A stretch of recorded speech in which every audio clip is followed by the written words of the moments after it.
You're listening to the Joel Martin Mastery Podcast, your source of music news, stories, and 2-hour deep dive interviews with bands that have sold over 150 million albums. If you've been enjoying the podcast, please take a moment to subscribe, like, comment, and share. Now let's dive in to today's episode. Welcome to the Joel Martin Mastery Podcast. Thank you for joining us. We really appreciate it. We are joined by a very special guest. He's achieved a level of mastery as the bass player for the platinum-selling and Juno Award-winning band Default.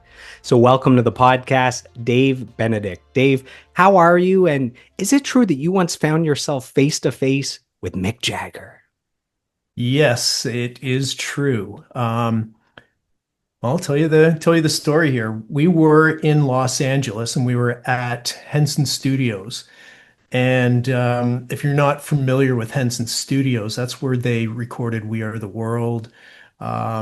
It's a huge studio. The Henson Company owns it now. I believe it was Charlie Chapman's complex back in the day. So it's got quite a bit of history. So, anyways, we were there. It was our first day working with Bob Marlette, and we went to go meet him, and we were in the studio with him, and I had to go use the restroom. So I pardoned myself, said, "Fellas, I'll be back in a few minutes."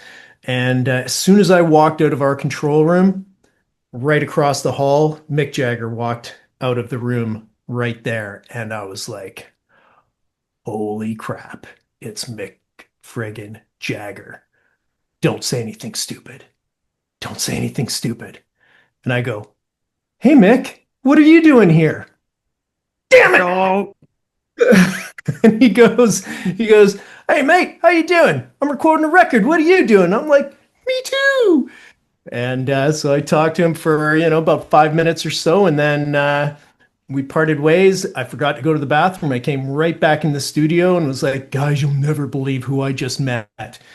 And I told them who it was. They all punched me in the arm, and then they beelined out of the studio looking for Mick, and they couldn't find him at all after that. he was never seen But again. no, actually, that's not true. We did see him. I think it was a couple days later, and we were out in the courtyard, and we were out there having a few bevies, and a limousine pulled up, and out got Mick Jagger, and he pointed, gave us the nod, walked into the studio. Then another limo pulled up, and out walked Keith Richards, and he's smoking a cigarette, walked right into the studio, and, "Hi, mates, how you doing?" It's pretty Apparently, you bad. just have to say, "Hey, mate," if you want to sound cool, but you need that accent as well. Yeah, you do. It doesn't sound as cool coming from me, but So we're going to do a full 2-hour deep dive. We're going to cover your life, your career, your discography. We're going to make our way all the way to that album that you're talking about and the recording of it. But we're going to get started all the way at the beginning because there's a journey for you to get from when you first got into music. Maybe you started learning your instrument. Eventually you form a band. There's a big story there that we're going to go through. I like to start these interviews by sharing with our listeners how the guests and I know each other, just to show the importance of networking, of community, of fostering relationships. In our case, a few episodes ago, you provided some kind words for Trevor Hurst from Econoline Crush. And I know that meant a lot to him. We got him right in the feels. And from us being in contact from that, I said, well, wait a minute. I'm a huge Default fan. I mean, I had the albums. I saw you guys in concert. I'll talk about that in a little bit. And I was like, man, I would love to have this guy on the podcast as well. So I just reached out and said, I'd love to honor you and everything you do. And here we are today. right on. Yeah, Trevor's a great guy. I had the honor of working with Econoline. I got to shoot one of their videos, and that was a big honor for me because I was a big Econoline fan. Way back in the day.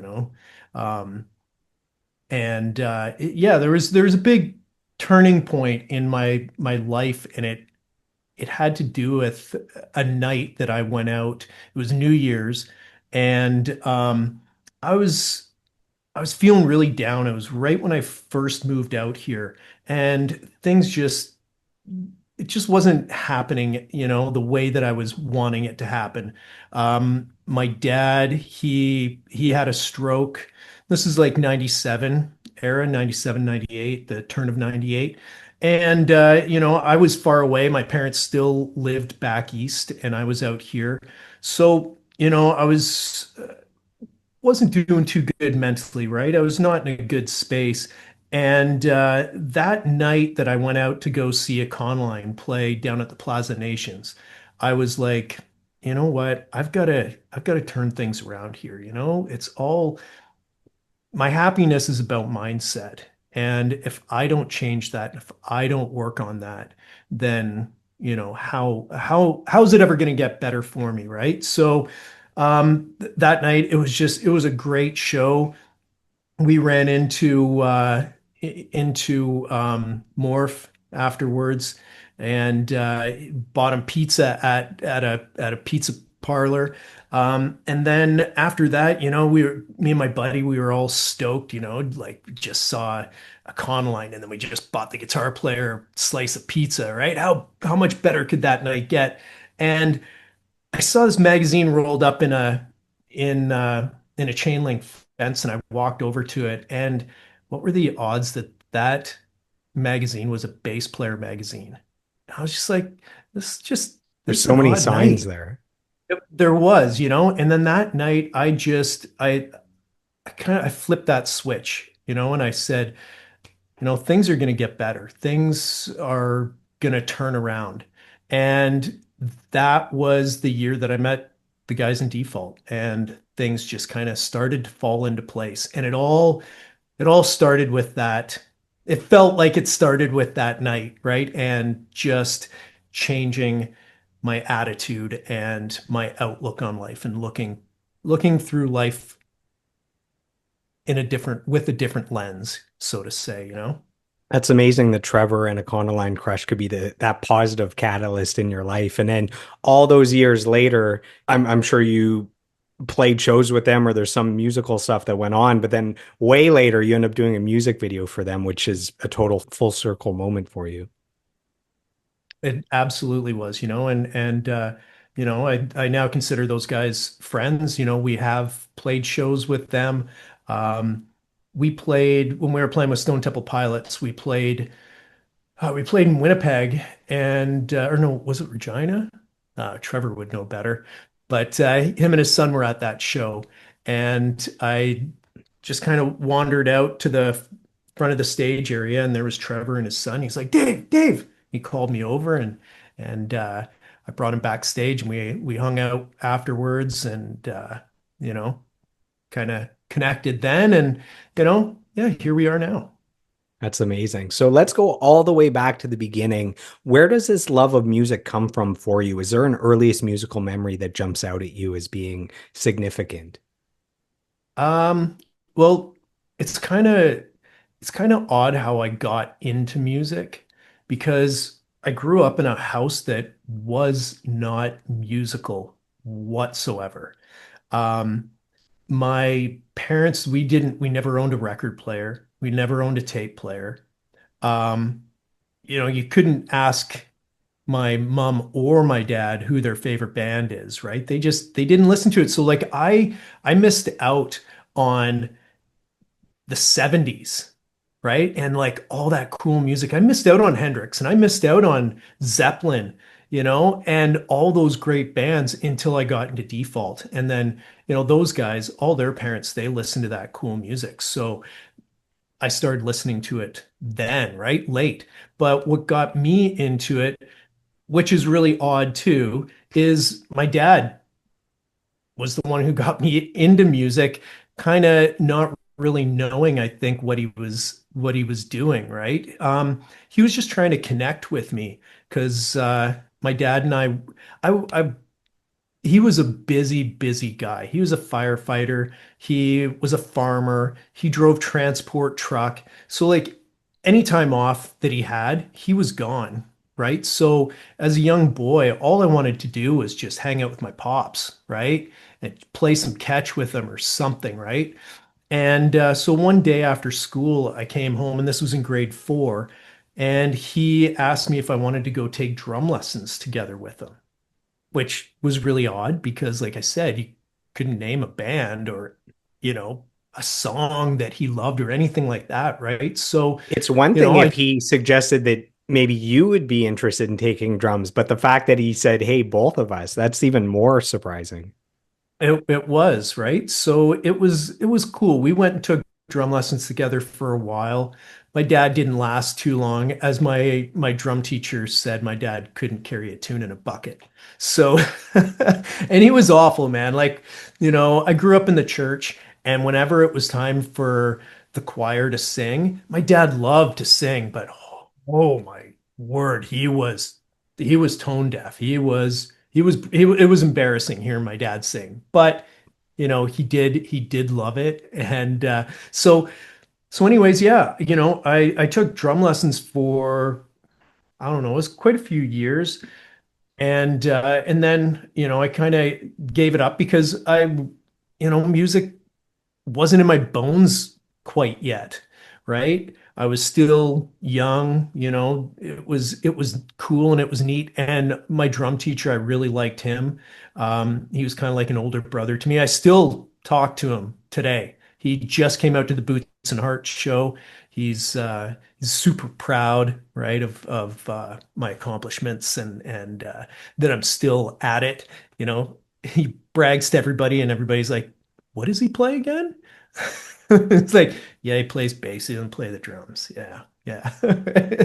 Um, so yeah, that's kind of what got me into it. And then later on, it was probably about grade seven is when the guy that I used to take drum lessons with, him and his dad, they listened to a lot of the same music together, and it was like Def Leppard and Poison and Motley Crue and stuff like that, right? And I remember hearing Pour Some Sugar on Me, and that was like, whoa, That's an undeniable hit. it is, right? So it was like grade seven. And then, my dad also took me to go see my first concert, which that was in grade seven, and it was Aerosmith on the Permanent Vacation tour. So, he was driving the bus. That's how I ended up going. He was driving a bunch of kids down to this concert and just asked me if myself and my best bud at the time if we wanted to go see a concert. And I was like, "Yeah, sure. Who is it, Dad?" He's like, "Oh, I don't know. I think it might be some Van Halen band." So I went around telling all my friends that I was going to see Van Halen. And then when I came back, they're like, "So how was Van Halen?" I'm like, "It was Aerosmith." But it was awesome, and that was what changed everything. After seeing that concert, I was just like, what is this? Right? Because I'd never seen anything like that before. I'd never, because I wasn't really into music. I wasn't watching much music. We didn't have that channel at the time, right? So, it was something that just took me by surprise, and I was just like, what this is just amazing. Look at all these people. This is incredible. Look at the way people are freaking out. Like this is amazing. I got to get into this. So that's when I got back into playing drums again, and thought that maybe that would be my gateway. Was Steven Tyler mesmerizing up there for your first concert? Man. Yeah, absolutely. Absolutely. He's one of the best frontmen of all time, right? Like, and anybody that saw the Black Sabbath concert and watched him perform, right? Everybody was saying that Aerosmith's done and that he couldn't do it anymore. I think he proved to everybody that no, I think this guy's going to do it till the day he dies. He's just got it. He's just one of those superstars that put the bar up here, and everybody's been chasing it ever since. So the Aerosmith show reignites the fire. That gets you back on the drums. How does a drummer transition to the bass eventually? Well, because I sucked. That'll do So, it. yeah, and you know what? It was mainly because I didn't want to be behind a drum kit, right? I always kind of I pictured myself being that guy that was up on stage and running around and just having a good time in front of everybody. I didn't want to be behind the drum kit. I also didn't want to lug around a drum kit all the time, right? Like when I started doing that in my parents' station wagon, I'm like, man, this sucks, right? This is too much. I wanted to be a singer, realized I couldn't do that. I had a terrible voice. Uh, Yeah, you know, thanks, then I Dad, for the genetics. yeah, exactly right. And then I tried my hand at guitar and was like, oh man, this is pretty tough too. Well, bass has four strings. Maybe I'll give that a go. And you know what? This is when I was in high school too, right? So that's when I really started to kind of take it seriously. And all of my friends were guitar players. So it was like nobody needed another guitar player in their band, but there were no bass players around. Nobody played the bass. So I was like, maybe if I pick up the bass, I'll get myself a gig. So that's what I did. And then, I just eventually, after playing and getting into the instrument, I've just fallen in love with it. Like I still pick up the guitar. I do now, right? I've got a drum kit in my basement, but the bass is I just love it. It's who I am. It's the instrument that chose me or I chose it. I don't know, one of the two, but I'm just glad that that's the instrument that I ended up on. And as a young bass player, who were your biggest influences? Which bass players were you looking at and saying, okay, that's the pinnacle. If I can dedicate my life to this, if I can work at my craft, that is what is truly possible. These other bass players that are leading the way. And well, it all started, like I said, I was listening to a lot of 80s glam rock, right? So, um, you know, Nikki Sixx was a big influence of mine.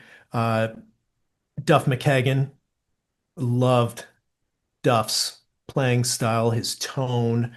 Um, he was also a very melodic player too, right? Or is still. Um, and then and then I discovered the Red Hot Chili Peppers. And then that just kicked the door open for me, right? That took me from, I still love glam rock and man, I could talk for hours go down deep, deep, deep rabbit holes there, right?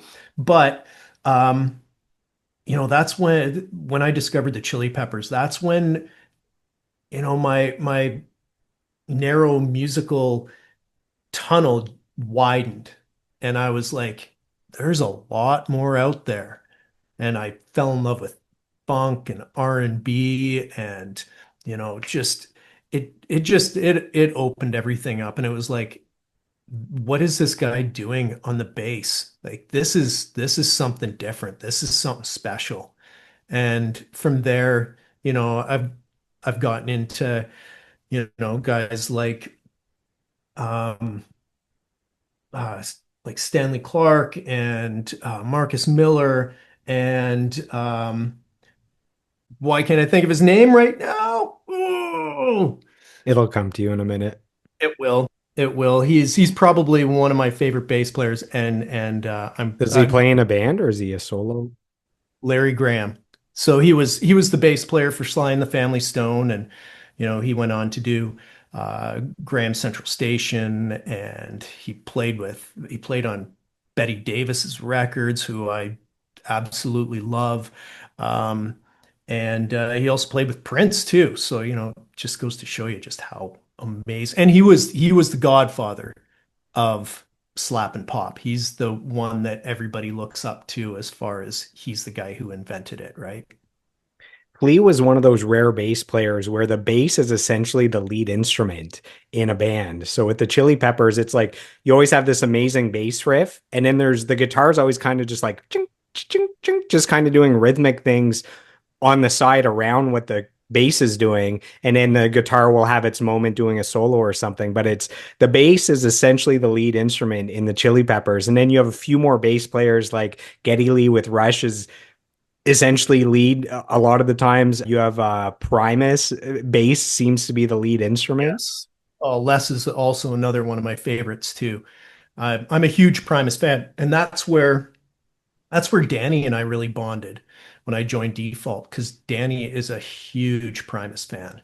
So, that was my in with him, right? We would nerd out about Primus. Now, saying all of this, I don't play like any of those guys. And so if anybody, listens to my discography, there's no slapping, there's no popping in there. I just started to learn the craft like a few years ago even, right? So but it's definitely it's what I love it. I love it. And I wish that I could play like any one of those guys, right?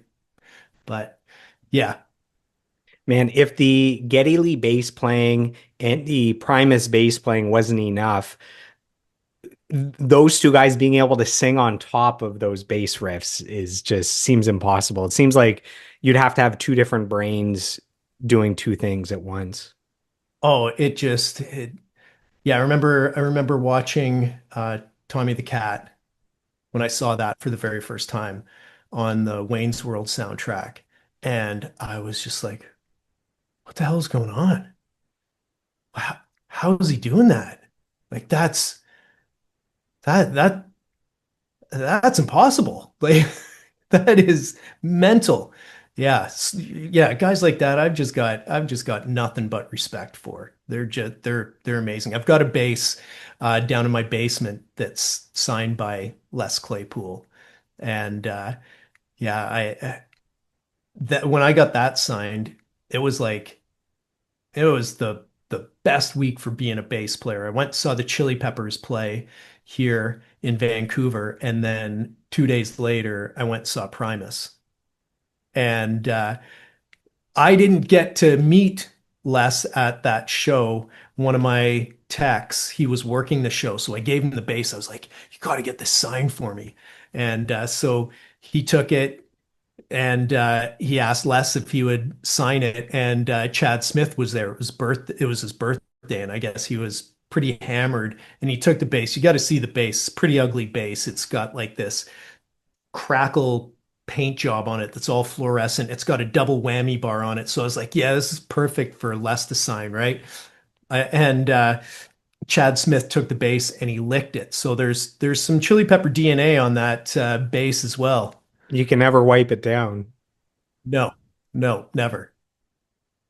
And as a kid, before deciding that maybe you could have a career as a musician, was there anything that you wanted to be? Some kids growing up, they want to be firefighters, like you mentioned, NHL players. Was there anything that you were passionate about before you got into music?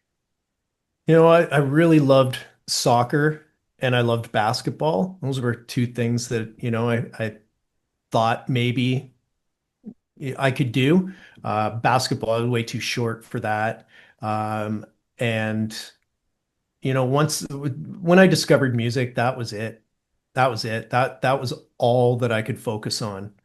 And I didn't want anything else but that. I didn't give myself a backup plan, which was pretty stupid, especially when things started to not quite go in the musical favor anymore, right? But um, yeah, that was it. Because like I said, I was pretty young when I went to that first concert, and after I went to that, that was it was all over from there. Did you play in a bunch of bands growing up, or were you so young with the default guys that that was basically one of the first bands you were in? No, I played in a bunch of bands. So when I lived back east, in a little place called Owen Sound, I was in high school bands there. So yeah, I played in a band called Dirty Tricks with two X's. That was my That's a first good band that I name. ever. Yeah, yeah, it was a pretty good. Is that Band. inspired by Nikki Six with the two X's? Probably was, but I didn't make up the name. It was my guitar player, so I got to give him credit for that. Um, and then yeah, I played in another band after that fizzled. I can't remember if we even had a name. I remember we joked around. We were going to call ourselves the Leftovers because we were a bunch of guys that got kicked out of our bands and got left behind. So but that didn't go anywhere, and we never played any shows. And then I moved out to Kelowna, like right after high school. So I was in just out of grade 12. And when I moved there, a buddy of mine from Owen Sound had moved out there, and he was a guitar player, and he had just met a bunch of guys and started a band.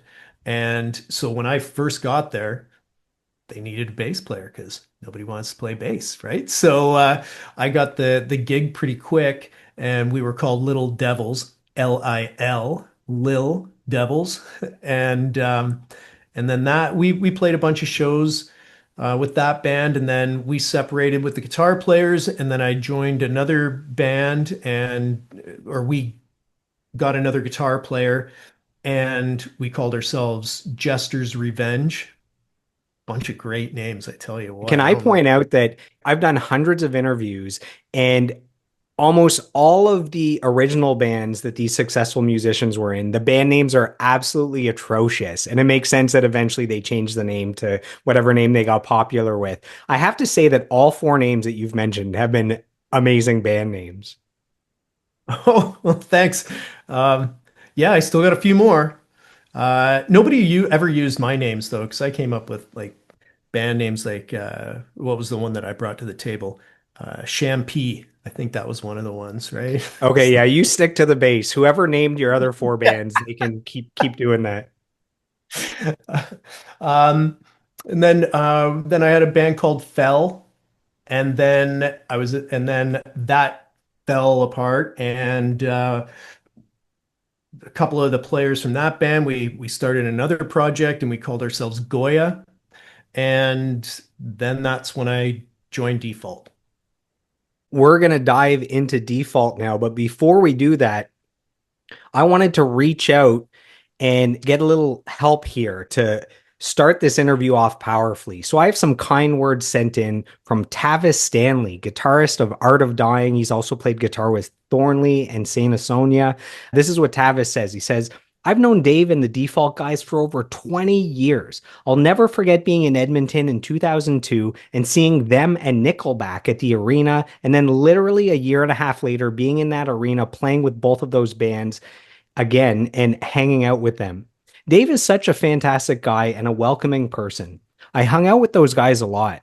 He was always one of the best performers I had ever seen, and I think I tried to copy a lot of his moves without even thinking about it. A total sweetheart of a guy and a role model as well as a friend. So glad Default is back, baby. That's from Tavis. Oh man, that just gave me shivers. That's awesome. Thanks so much, Tavis. Tavis, he's a great dude. He really is. Yeah, got along great with him. How do you not? He's a great guy. Killer guitar player, obviously. Look at all the amazing bands he's been in, right? It's a reason why people want him because he's good at what he does and he's a good hang. So let's dive into Default now. So, how did you meet the other members, and where did the idea of all of you guys coming together to form a band start? Well, I was the last guy to join. So, um, the guys had a band before. Oh, here's a band name for you. The guys had a band. This was Jeremy and Danny. They had a band called Enema. All right, so there you go. That's the winner today. That's I think that's even worse than Champy. But anyways, they parted ways with their singer, and Dallas was a buddy of theirs from high school, and nobody knew that he could sing. He'd never sang in a band before, right? And he was just like, well, maybe can I try out? And he did, and he was amazing. And then that's when, they had worked with Chad before this, uh, with the band Enema, and it just didn't really go anywhere. They brought this demo tape to Chad. Chad was like, "Now, what does this guy look like?" And For our after he saw listeners, you're talking about Chad Kroger of Nickelback, right? Yes. Yes. Yeah, correct.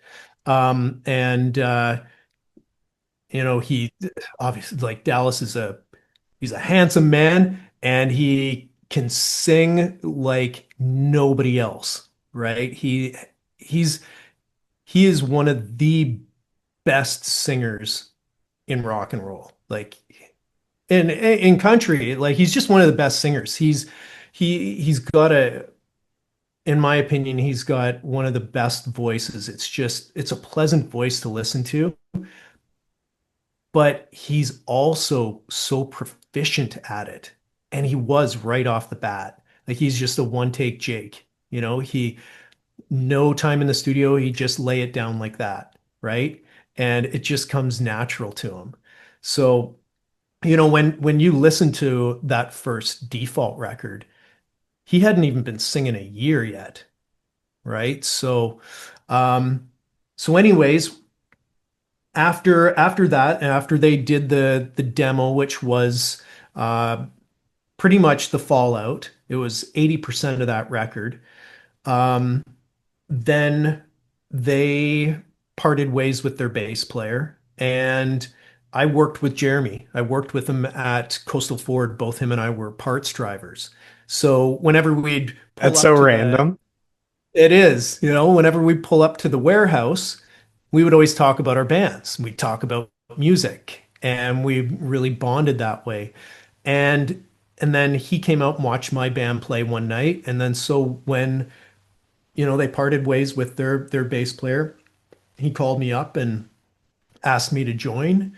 And at first I turned them down and I said no because I just finished recording a record with my band, and I had just gone and done a tour, a small tour to Winnipeg and back, and things were they're starting to roll with my band, right? And I thought we had potential, and but I was like, you know what?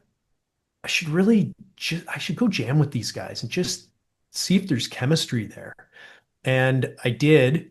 And the third rehearsal I had with those guys was in Danny's bedroom in front of Chad Kruger, in front of Jonathan Simpkin, who owns 604 Records with Chad. He was the band's lawyer, and in front of Lenny Johnson, who was the A&R guy for TBT Records.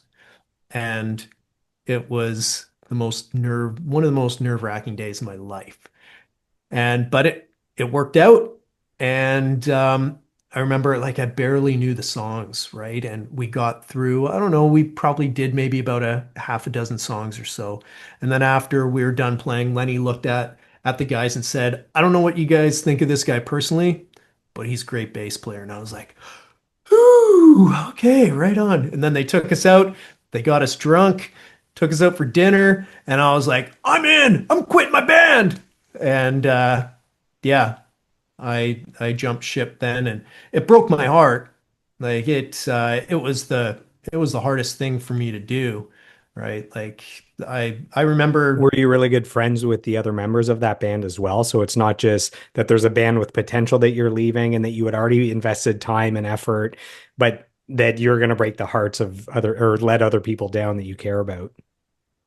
absolutely, like I moved from Kelowna with these guys, right? So we made that big move together. We all lived in a house together at one point. And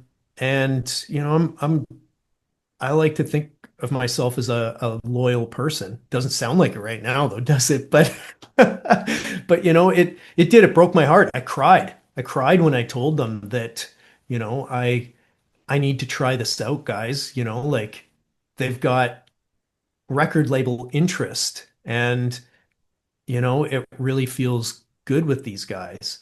And so, they gave me their blessing, and I parted ways with them, and luckily I'm still friends with all of them today. They were pretty pissed at me, at the beginning. And I don't blame them, right? Like things were happening, and then I up and decided to leave. That's it's not a good feeling, right? So, but it all worked out in the end, and man, I would have been kicking myself if I had have still been driving that parts van and I had have been listening to Default on the radio and knowing that I had my chance there and didn't take it. Has there ever been three more powerful people in someone's bedroom than that example you just gave? Man, no. Not in Danny's bedroom, anyways. Not that I know of. Yeah, that's wild. What's the story behind the band name? Is there something deep there, or is it just a random name you decided on?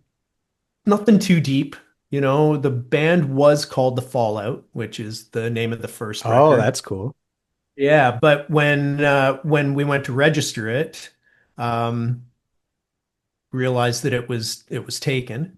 So just a bunch of names got put in a hat, and I believe it was Jeremy was the one that came up with default, and that one was the best one out of the bunch. And I'm glad that that's the one that it was because I don't know, I just think it's a cool band name, right? The word comes up all the time, so it it was just meant to be, I suppose. It's also nice when a band can get a shorter name so it's bigger on posters. If your theory of a dead man and it's like you have all these small words you got to fit in there. So I remember U2 chose U2 because they're like, what is the actual smallest word that we can fit to maximize on a poster? Yeah, yeah, smart. The only thing that's kind of plagued us with that name is it default or default? And we don't really have the answer for that except for, when a crowd's chanting the band name at the end of the night, it sounds so much better when it's default, default rather than default, default. You know, what's funny is I actually realized when I started preparing for this and I started saying the band name out loud, I realized like, oh, there's two potential ways to say this. Like I have to say it the proper way. So I actually sent you a voice note asking, is it this way or this way?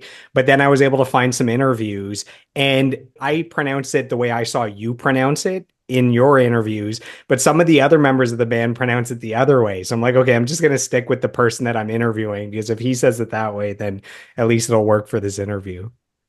Yeah, it really all depends. Just, how, I mean, sometimes I call it default and sometimes I call it default, right? I don't think it's really much of a conscious thing, to be honest. And when you guys got together in 1999, what did the music scene look like at that time? And who were the bands that influenced you guys as a collective? So you mentioned when you were younger, the influences that you specifically had, but then when you form a band, there's three other guys that are bringing in their influences as well that work with the band as a whole. Yeah, well, we all have very different musical tastes.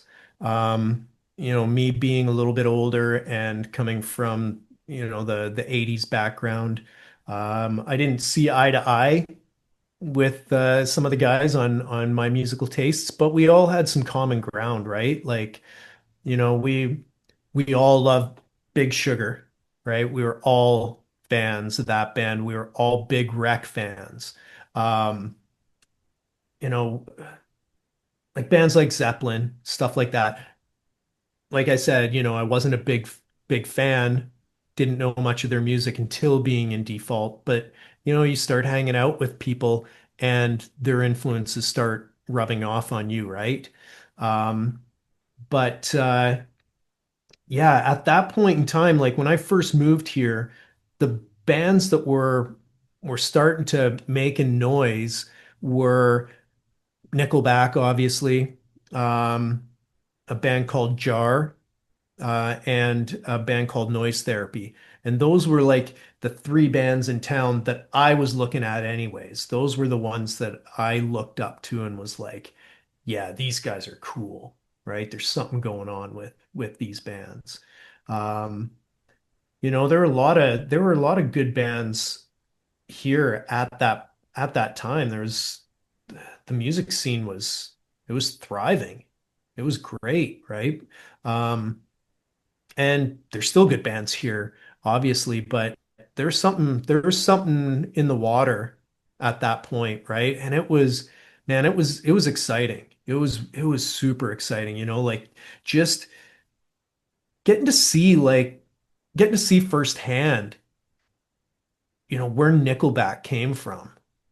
And the buzz that was happening about them. Nobody knew that, in a couple of years they were going to be the biggest band on the planet, right? But how cool is that to be like shoulder to shoulder with these guys, playing in the clubs with them and, and then them taking our hand and, bringing us along for that ride, like right place at the right time, knowing the right people. It was magic. Like I listened to those records, I listened to The State and oh, I love that record just because of that feeling when I put it on, and just that feeling of like, oh, something's happening. Something's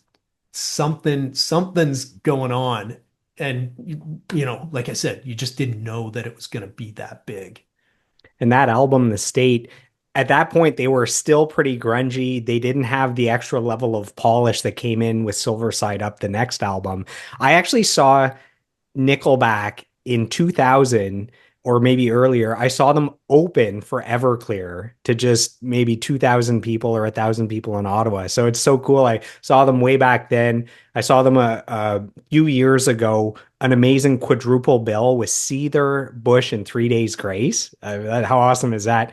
And then they just headlined Blues Fest here in Ottawa in the last couple of years. And, seeing them 20 plus years ago where they're opening for Everclear for like 1,000 people and then seeing them now where they're headlining to 40,000 people. It's so cool to see the longevity and the journey that they've been on.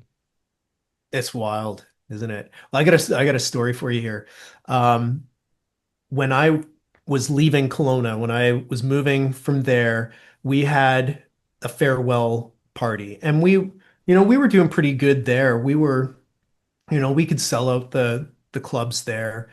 And, that's why we decided to move to Vancouver because we're like, can't can't make it happen here in Kelowna. We've got to do the move where it's all happening, right?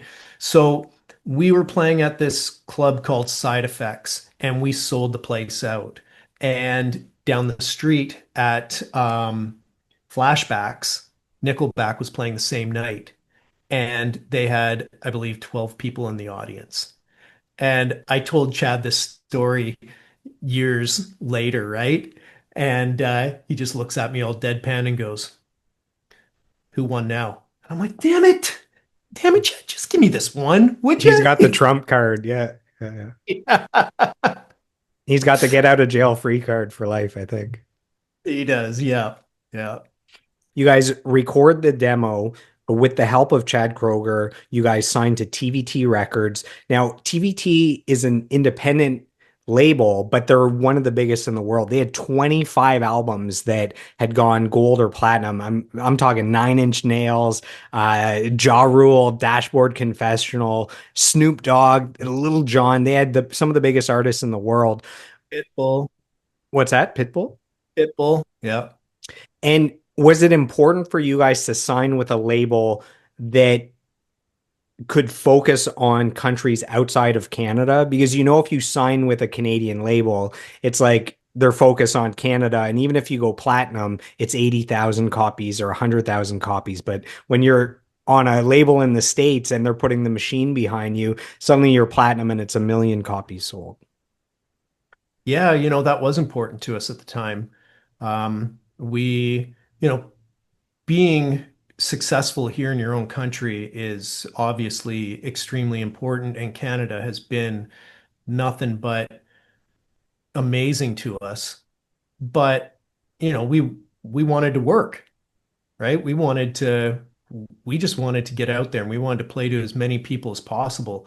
And, I want to see the world, right? Like, and what better way to do that than to play music, and to travel and to get to do with what you love and that be the vehicle, right? So yeah, it was important to us. So I've seen Chad in interviews mention that one of his biggest regrets was helping you guys sign to TVT and go on to sell, 1 to 2 million albums when he just helped guide you along into this other label's arms where you went and sold millions of albums.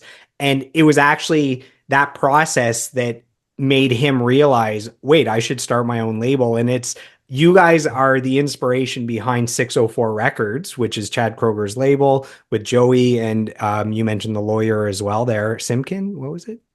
Jonathan Simkin, yeah. Simkin. And they've gone on to have Carly Rae Jepsen and Theory of a Dead Man and Mariana's Trench, and eventually Dallas Smith signs as a country singer for them as well.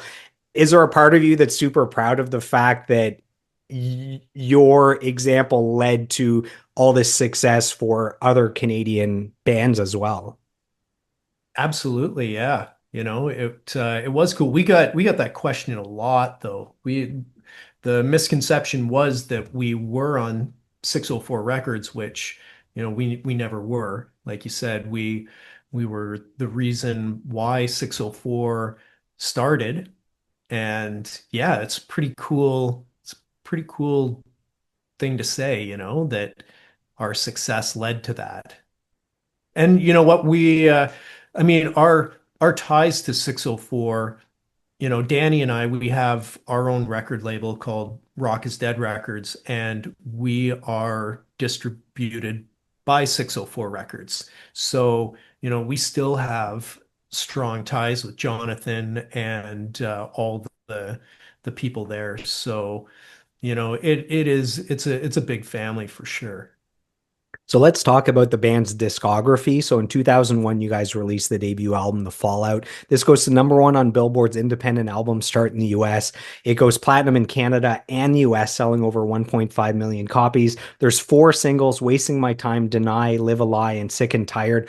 What thoughts, memories, emotions come back to you now when you think back to that album that really kickstarted this journey that you've been on for the last 25 years? Um, yeah, there again, you listen to that album and it brings back all those cool memories. So, like I was saying before, when I first joined the band, they had recorded the majority of the Fallout. So the majority of that record I'm not on. I'm not on about 85% of that record.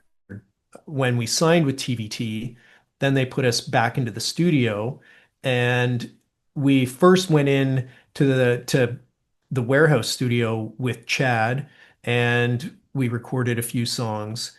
They didn't end up making the final cut of the record. But we had one night where we went out with Chad to celebrate, and Chad was a bit of an influence on us that night. We got wrecked with him. We came back to the studio. I don't even remember coming back, but the next morning, Chad showed up at the studio and they wouldn't let him in. They're like, "You're not coming in here until you pay us the cleaning bill for what you assholes did in here last night." And he was like, "What happened?" I guess there was barf all over the place. We had ripped the towel rack off the wall in the bathroom. There was banana stuck on the ceiling. So we had to pay for the cleaning That's bill the biggest before. mystery. How did the banana get on the ceiling? I don't know. Like I said, I don't even remember coming back. So I don't even know if I was there. I probably was. And the banana, who knows? That was probably me. The barf, that was probably Dallas. I don't know. But anyways, that was quite a wild night. But then after that, we TVT sent us down to Seattle to go record with Rick Parasher, who he did Pearl Jam 10. He'd worked with Alice in Chains. He did Temple of the Dog, right? So we were stoked. We were over the moon. We're like, holy geez, we're working with the big dogs now. This is awesome. And I remember we packed up Danny's parents' minivan all full of our gear, and we're going over the border, and we got stopped at the border, and they wouldn't let us across. They thought we were going down to play and to make money, and we were just kids. We were like, no, we're going down to record. We're not making money. We're putting money into you guys, right? So We weren't allowed over there until we got a note from the record label and all that kind of stuff and got it all sorted out. So, but by the time we did and we got down there, that's when we recorded "Wasting My Time," "Sick and Tired," and "Live a Lie," which, Wow, all these lu- singles came after. yeah, yeah. So, luckily for me, we did go back into the studio and because otherwise I wouldn't have been on that first record, right? So by the time that second record came out, I was pretty amped up to be on the entire record. And when you did finish getting the entire first album together, did you know that you had something special, that there's a chance that this could really be something big? You know, I remember when we wrote "Wasting My Time" in Danny's bedroom, and I do remember like the hair standing up on my arms when when it came together. Did I know that it was going to be that big? No. You always hope, right? I mean, that's every time you write a song, anytime any band writes a song, the hopes are that it's going to explode, that lots of people are going to hear it. But when it does actually happen, that's something else. That's something else. When you go across an ocean and people are singing the song that you wrote in your buddy's bedroom, that's special. That's undescribable, the emotions that go through you when that happens. Would you say that's the most important song of the band's career? Because everything was built on that song. Yeah, That's the absolutely. foundation that a career was built upon. Yeah. Yeah, it was the song that did it for us. It's the song that took us around the world, right? It's still the one that when we play it, people lose it. They love it, right? So, and man, it's the song that doesn't matter how many times I play that song. I'm always looking forward to playing that one in the set. And it's always, we always tuck that one at the end, right? Because you got to leave them with got to leave them with the big show. So yeah, it's that song's special. It's my favorite kid, I guess. Yeah. Yeah. Are you allowed to have a favorite kid? I guess in the band, No. yeah. Yeah. So with that song, do you remember the original pieces of that song? Do you remember if it's some chords that were played, or if it's a vocal melody that came first, or a bass riff? Do you remember kind of the shapes that first presented themselves? Somewhat, it was a riff that Jeremy had, and he started playing it, and I just joined in. I started playing way too many notes, and the guys made me bring it back quite a bit, but still let me have reign on some melody there, as you can hear in the bass line. But yeah, that's kind of how it all came about. And then, we left that night. We wrote the music, and then Jeremy and Dallas came back afterwards, and after a night of drinking, and that's kind of how the lyrics came about, was those two, hanging out afterwards. So that song is how I discovered the band. So I was 16 when the song came out, and it was an undeniable hit in Canada, all over the radio, the music video. I remember seeing on Much Music all the time. And I just have some accolades for this single, just so our audience knows how big the song was.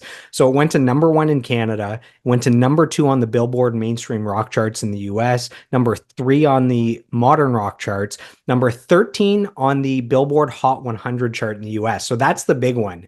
So the 100 biggest songs basically in the world, regardless of genre. So number 13, it's like you're there against Justin Bieber and Nickelback and Rihanna. So Man, that is unbelievable. Number 13 on the Hot 100. And even today, it's the most popular song on Spotify, 75 million plays. Why do you think people love that song so much? I know why I love it. Why do you think people love it so much? I I don't know. I don't know why. I think it's just the raw emotion that was that was there, right? Like, I don't know, none of us knew what we were doing. It was just what came out of our hearts.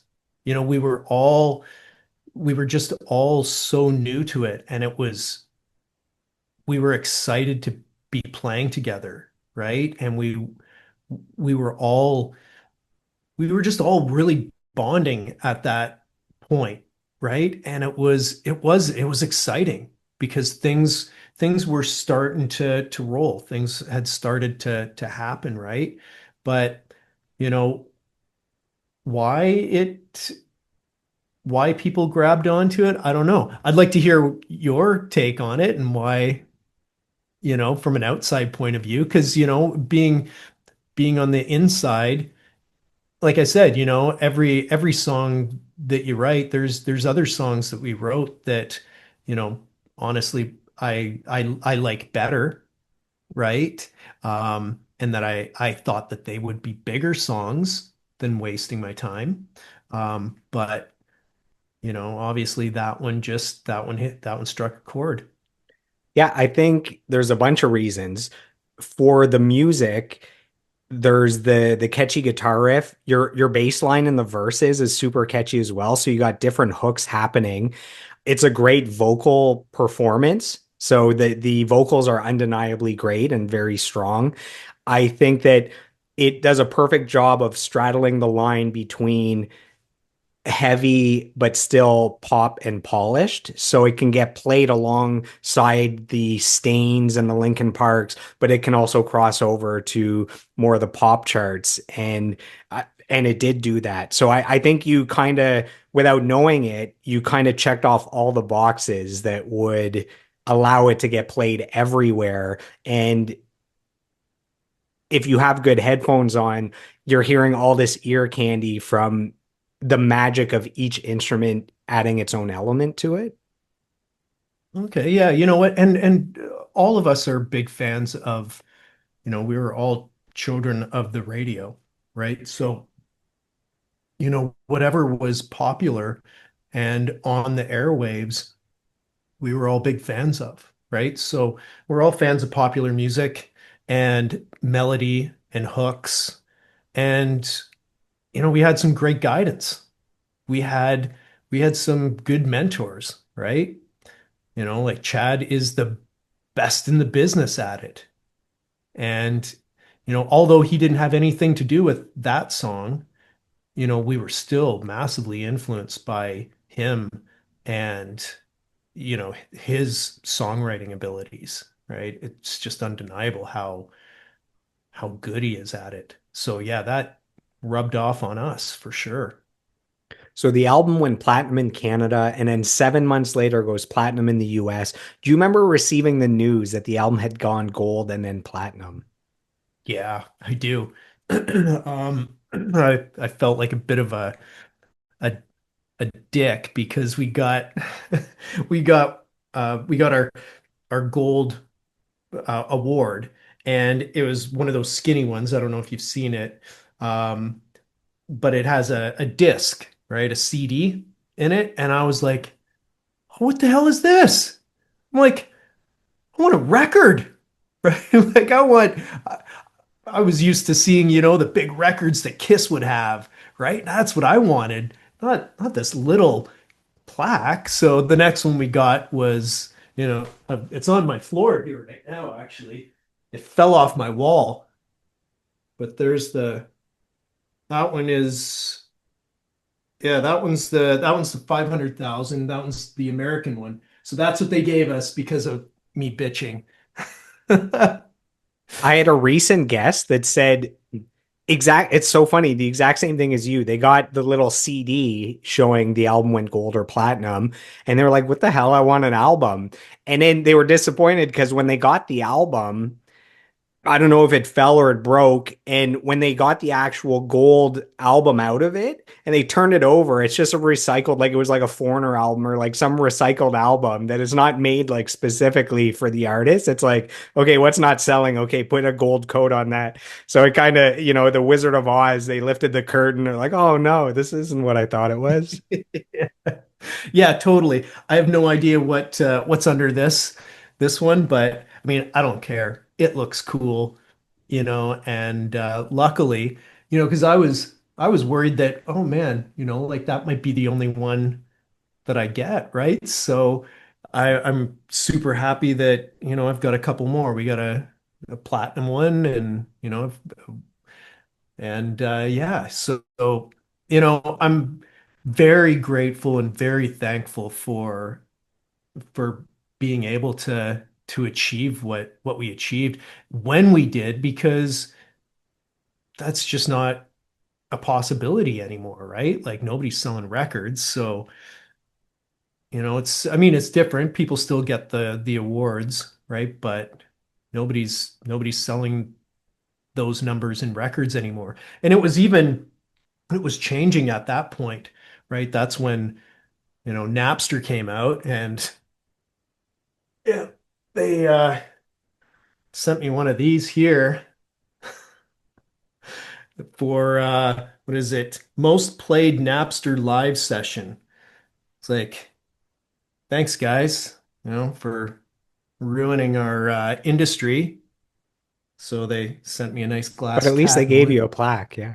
Yeah, That one little plaque is worth like $4 million in downloads that weren't paid for. exactly. Yeah. I think I could probably pawn it for maybe $3. We'll take what they give us. Yeah. This episode has been brought to you by the Women in the Music Industry podcast. It's hosted by music producer Rob Wells, who has worked with global superstars like Justin Bieber, Ariana Grande, and Selena Gomez. Through his 1 hour interviews, he shines a spotlight on the remarkable women who are breaking barriers and making their mark in the music industry.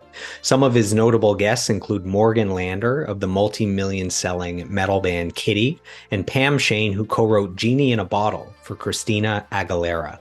If you're a fan of the Joel Martin Mastery podcast, you'll love the Women in the Music Industry podcast, which is available on all platforms.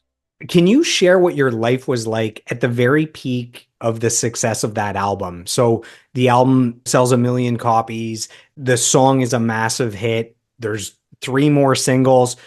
Can you picture kind of a moment where it's the absolute peak of that experience? Most people will never experience anything like that. Can you kind of let us into what that is like? We have a lot of musicians that listen to these episodes, and they're just dreaming of man to have a gold or platinum album or a number 1 single. It was it was awesome. Like, I'm not going to sugarcoat it. It was one of the most amazing moments of my life, right? I remember getting the platinum album when we did Edgefest in Barrie, and we're playing to 20,000 people, and my parents were there, and we got awarded our platinum discs, and my dad cried.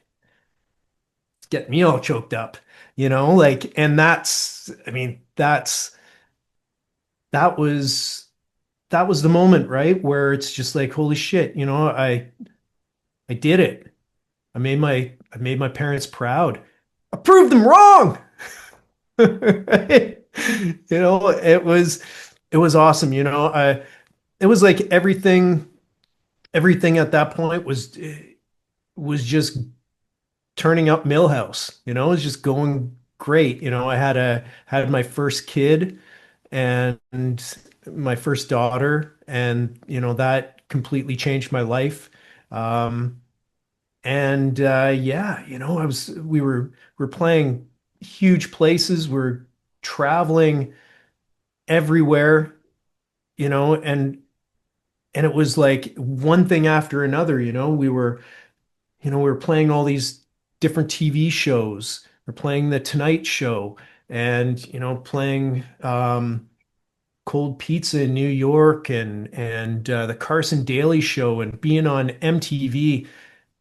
Going to Much Music for the first time was a massive thing for me, right? Like all of these things that were just like, I was just checking off the list, like, holy crap, like I did that. Whoa, wow, this is fantastic. Like, what's tomorrow gonna bring?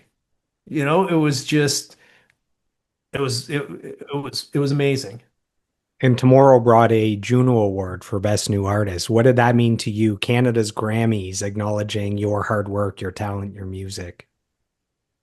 It was, it was fantastic. That was one of those moments in your life where you just kind of shake your head and wonder, how did I just get here?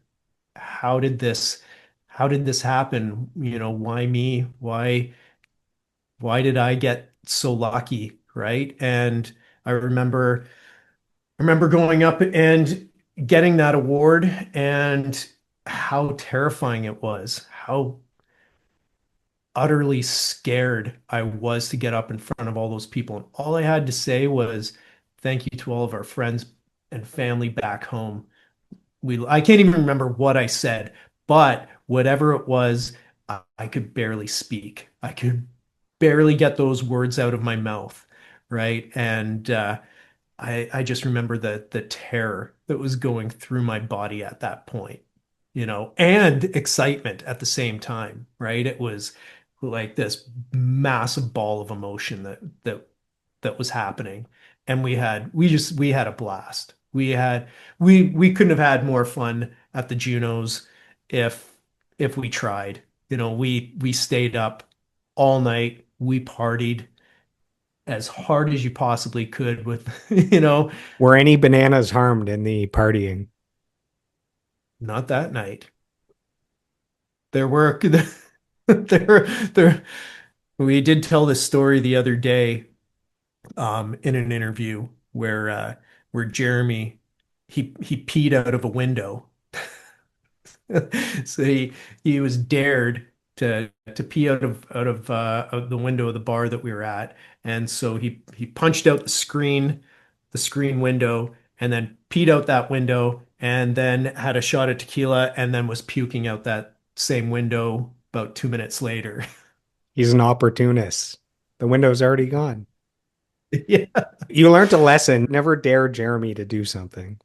Oh God, no, no. So I have to point out that it normally takes a band at least 5 years to really reach their prime. And you guys start in 99, and by 2001, you have all the success we're talking about. That might be the most meteoric rise I've ever seen from a new band to platinum status. Did it feel like a whirlwind? Did it feel like things were happening quickly, or were you just in the moment and maybe it didn't all sink in while it was happening? It's no, it didn't feel like it happened overnight because, I'd been in so many bands before this, right? So, when somebody says, "Oh yeah, you guys were an overnight success," it's like, "Yeah, well that took me like 10, 15 years to get to that point," right? So, yeah, no, it felt like, we would always say it was the hurry up and wait game, right? I quit my job way too early. We got the record deal, and then, I thought it was Mr. Big Shot, and first it was, I think it was Jeremy that quit his, or I think Dallas quit first, then Jeremy quit, and then I quit like weeks before I was about to get married. My parents didn't know. My now ex-wife, her parents didn't know. I can't remember who it was, but somebody said to them on my wedding day, "So how does it feel to have an unemployed musician as a son-in-law?" And my parents were there and they're like, "What? You quit your job?" I'm like, "Yeah, got a record deal." Can we talk about this Money truck's tomorrow? backing up any day now. And that took a long time for that money truck to back up, let me tell you. It was a few years. So, it was we were out on the road, it and granted at the same time, I do say that it took a while, but when things started to roll, then yeah, it did start going really quick, right? We did our first cross Canada tour, and we had been playing shows, in town. We would do the odd fly out show here and there. And then we did our first cross Canada tour, and we were in a small little RV, and we went from here all the way to Montreal and Quebec, and it was just gradually getting bigger as we went along. And then I remember getting to Montreal and Quebec, and there were 12 people each in the audience, and it was like, oh man, that was a bit of a letdown to this trajectory that we were on. And then we came home, and then it was like a couple weeks after that and wasting just blew up. And we found ourselves now in a tour bus and going across Canada and playing arenas with Nickelback. So that was jarring. That was a massive eye opener for us because we had no idea what to expect then, right? Like we had a crew of two guys and we're playing arenas. So we had our tour manager, who was our front of house guy, and tour manager, and then one tech that was doing everything on stage, right? And he was brand new as well. So, we couldn't have been more green. We played Calgary, played the Saddle Dome there, and we had to stop and restart a song 3 times because it was just like, oh man, I remember Nickelback being pissed at us and being like, way to bring the crowd down, fellas. We're like, what can we say? Like we don't know what the hell we're doing. You learned on the job quickly there. You did. Yeah. As I always say, we got thrown into the deep end without any water wings, right? Just learn to swim. So just a few more things about the Fallout album. So Deny also went to number one in Canada, number seven on the rock charts in the US. I wanted to point out a couple deeper cuts. So Seize the Day and Faded both sound like they'd be a lot of fun to play on the bass. Are there any default songs that you look down at the set list and you're like, oh man, can't wait to play that song? Yeah. I would say Sick and Tired. That one's one of my favorite ones to play. And Count on Me. Those are as far as the ones that are still in the set list. And then, of course, Wasting My Time too. But those are the two that are probably the most fun to play. As far as deep cuts go, Get Out of This, that one I really enjoyed playing. We don't play that one anymore. All Over Me, that was another fun one to play as well. It was fast and punky, and um, yeah, I guess those ones there would be the ones I always look forward to. So in 2003, you guys release Elocation. There's three singles, Taking My Life Away, Throw It All Away, and All She Wrote. All three songs were top 40 hits in the US. The album goes to number three on Billboard's independent albums charts and is certified gold in Canada. Did you guys feel massive pressure having to follow up the success of the previous album? Yeah, we did.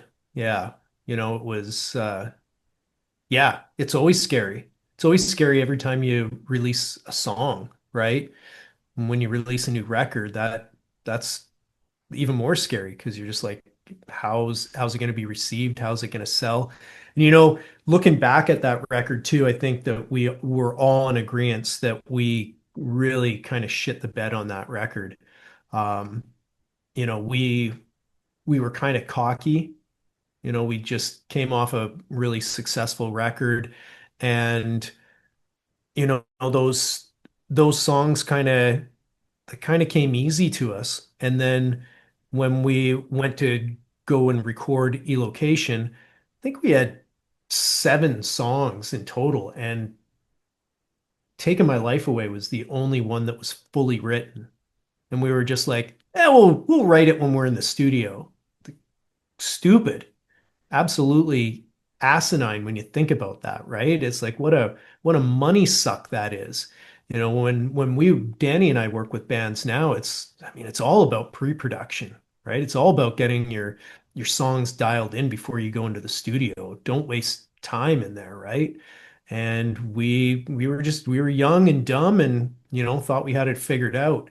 And it was not the right way to do it. And the proof was in the pudding because that album just didn't do near as good, right? We didn't have the huge song. And maybe if we had have taken a little bit more time and, you know, honed in on those songs a little bit more, right? Like there were a couple songs that we wrote fully in the studio.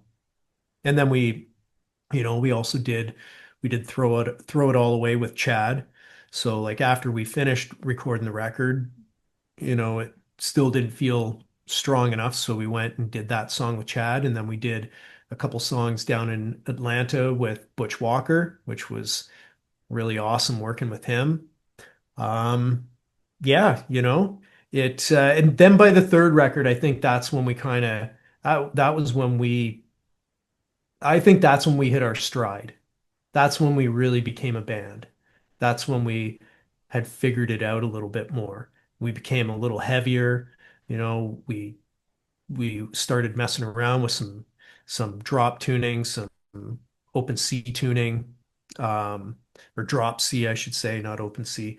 Uh, and yeah, I think the songs just the, I think you can really hear it on that record, right? It just sounds it if you listen to the two records back to back, the second record, Elocation, just it sounds like it was rushed. It sounds like, you know, we uh we fully didn't know what we were doing, but there's a couple gems in there, I'd say. So you cover the Jeff Buckley song Cruel, and you get a little help from Gordie Johnson. You had mentioned earlier you were big Sugar fans. You can see his face here on the wall. How do you choose that specific cover to do on the album, and how does Gordie Johnson get involved?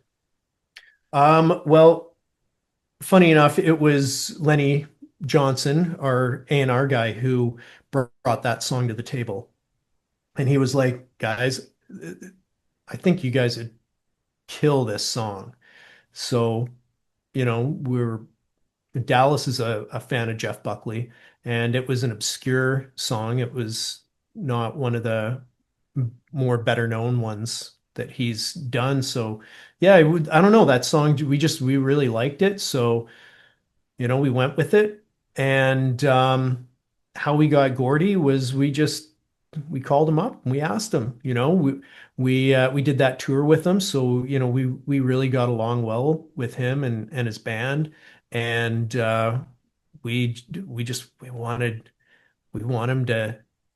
We thought he would be perfect to play the solo on that song, and what a cool guest appearance, right? Like, he's just one of the best, the best in Canada, I think. And he's just an awesome guitar player. But forget Canada, like he's one of the best, I'd say, just out there, period. Yeah, it's wild because everyone knows him as one of the great guitar players. And then as I'm preparing for my interview with him, you find out that he was actually a super accomplished bass player to start and then transition to guitar. Like he's originally a bass player. Yeah, that caught me off guard that he was a super in-demand bass player for live shows, for sessions, and then he transitions over to guitar because maybe there's more opportunities or something like that. Silly guy. Then he just takes over another instrument altogether. Oh man. Yeah. I mean, I'd love to hear his bass stuff because, it's a testament on his guitar playing. I mean, geez, makes sense. So that album gets nominated for another Juno. So instead of Best New Artist this time, it's for Rock Album of the Year. Did that mean something different to you? That it's not just oh, you had a big year and you have the most potential as a new artist, and that's what you guys won the Juno for. This time it was for the actual music that you had recorded. Yeah, I mean, I can't remember who we lost out to that year, but yeah, Probably just Nickelback. probably. Yeah. Um, but yeah, it's obviously an honor to be um, to be nominated for anything like that, to be up for an award, to be recognized for the work that you've done and the music that you've made with your friends. It's yeah, it's an absolute honor to get recognized for anything like that. So speaking of making music with friends, I have some kind words sent in from Danny Craig, drummer for Default. He gets a little nasty here. So this is what Danny says. He says, "My bro Dave, I always describe him to others as one of the nicest people I know. He's a wicked talent, not only on the bass, but also with visuals and art.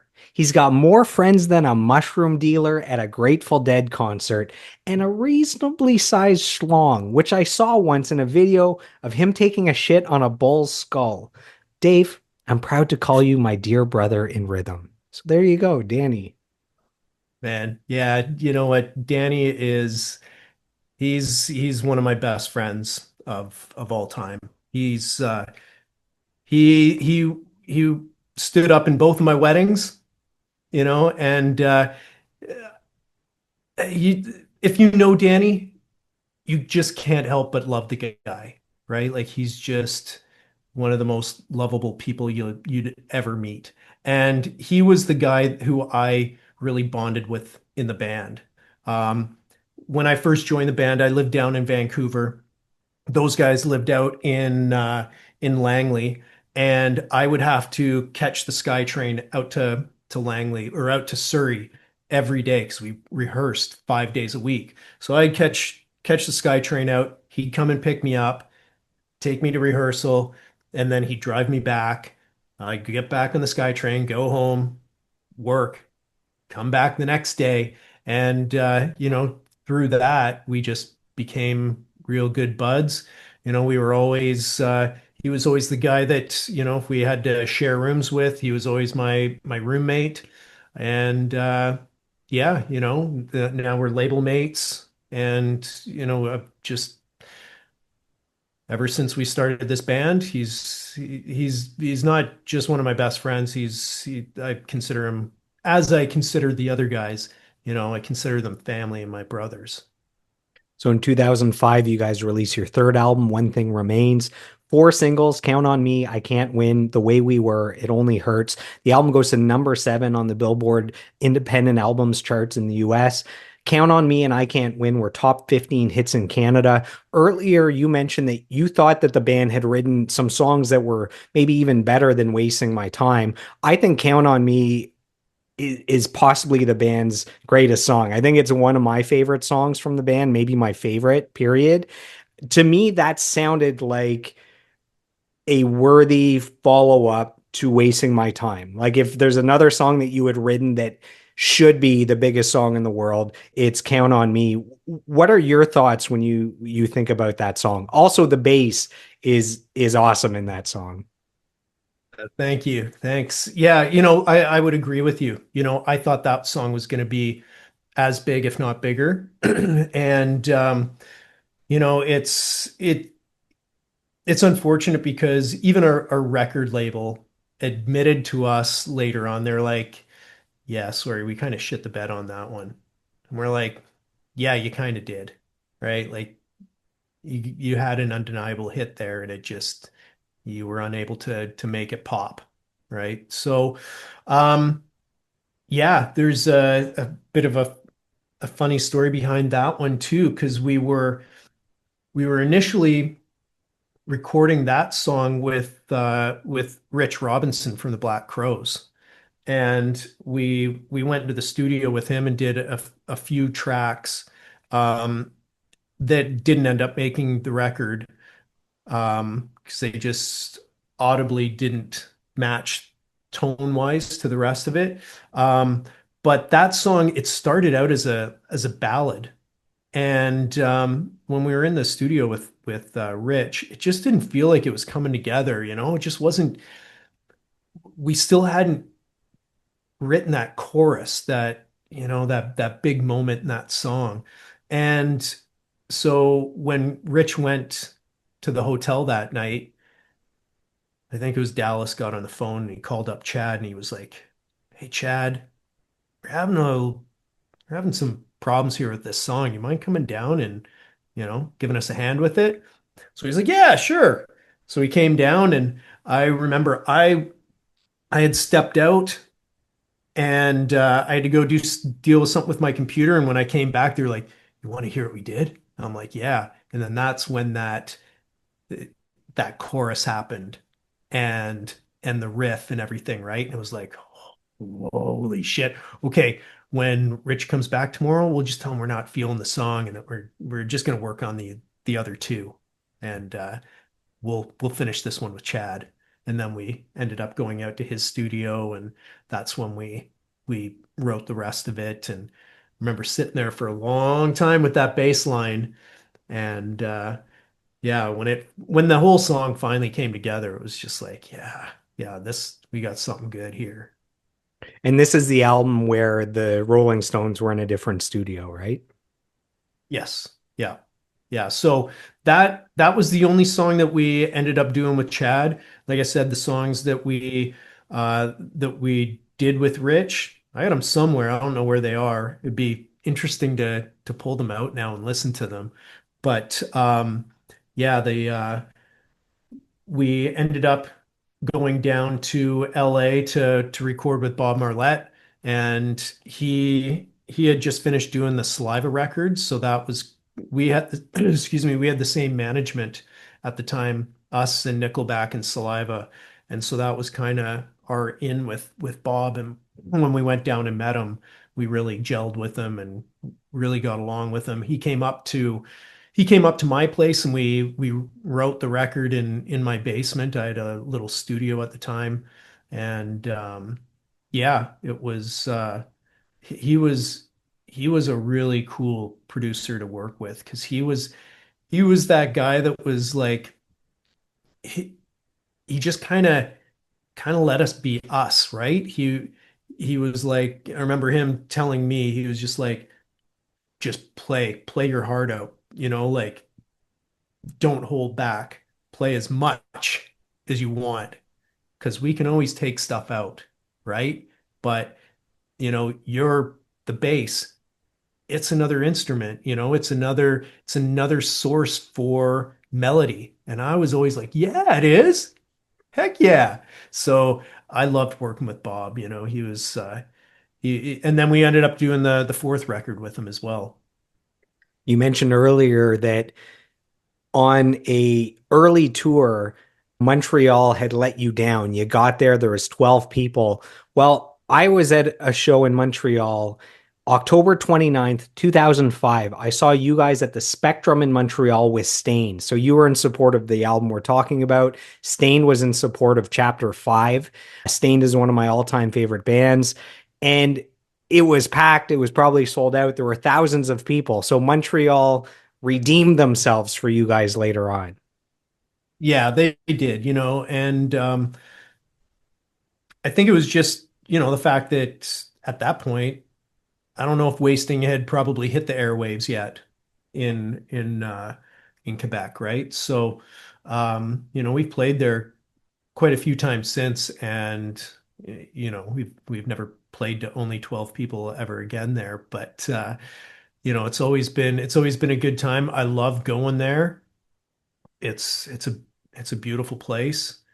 You know, love going and getting the smoked meat sandwiches there, and you know, it's yeah, it's great. I remember being there the first time we went there. I remember going to the strip clubs, and we were just all like astonished. We're like, you can get buffet here? You can, what is up with this place? You know, you can sit there and eat a roast beef sandwich and watch the ladies dance. Like this is different back home. We're not in Kansas anymore. So in 2009, you guys released the album Comes and Goes. There's five more singles. Two of them were top 10 hits in Canada. The album was number 10 on Billboard's top hard rock albums in the US. You mentioned before, also produced by Bob Marlette.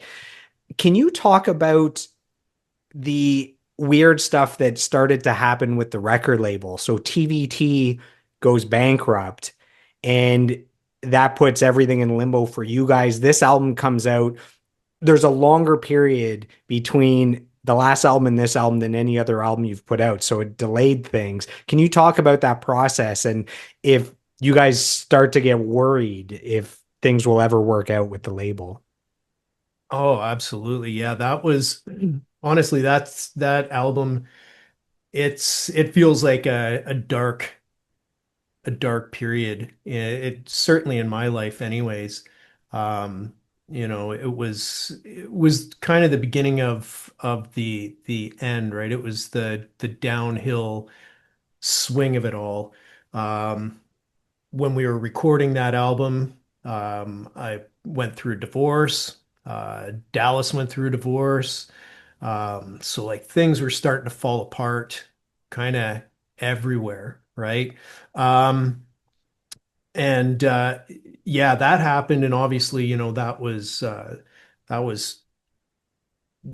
real crappy point in my life. And then, but I was thinking, I've got this record, and that was my one beacon of light. And I was like, well, I'm gonna bury myself in work, and I'm gonna just go out on the road, and I'm just gonna try and enjoy being a musician and concentrate on that.